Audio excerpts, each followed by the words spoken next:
Hey folks, hello and welcome to this YouTube channel. In this video, I'm gonna teach you how to fix version mismatch with VMx86 driver VMx86.sys VMDB error 14 in VMware Workstation here in your Windows or computer. So without any further ado, let's get started. The very first step that you need to do is at the bottom search bar, please search for services. So type for services. And once you have typed it, go with the best match, go with open to continue. And after that, you just have to wait until a new window would appear, which is the services. Okay. Where here you need to scroll down, or you can simply type letter V in your keyboard, select any and type V in your keyboard and look for this four services which are VMware Authorization Service, VMware DHCP Service, VMware NAT Service, and VMware USB Arbitration Service.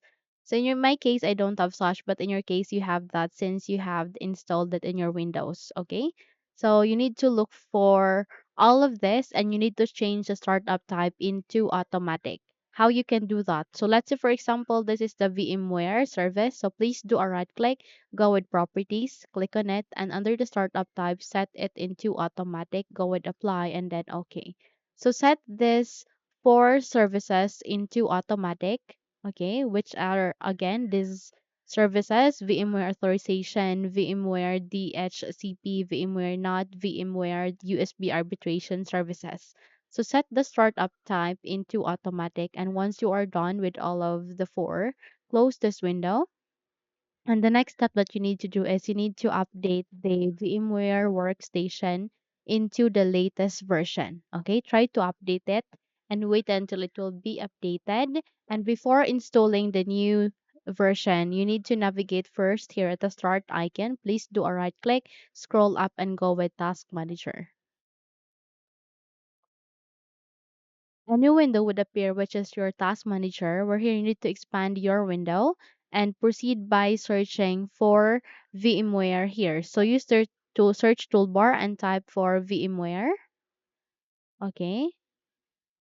In my case, I don't have such, but in your case, you have that since again, you have installed it in your Windows. So let's say, for example, this is the VMware. Please do a right click and go with End Task. And once you have ended it, you need to close this window and install the new version, the new latest version that you have installed in your Windows. Okay. And check if your problem has been fixed. Okay. So that's it. If you think this video helped you a lot, then don't forget to subscribe, hit the like button as well as the bell icon to be updated for more tutorials like this. Thank you for watching this video and have a good day.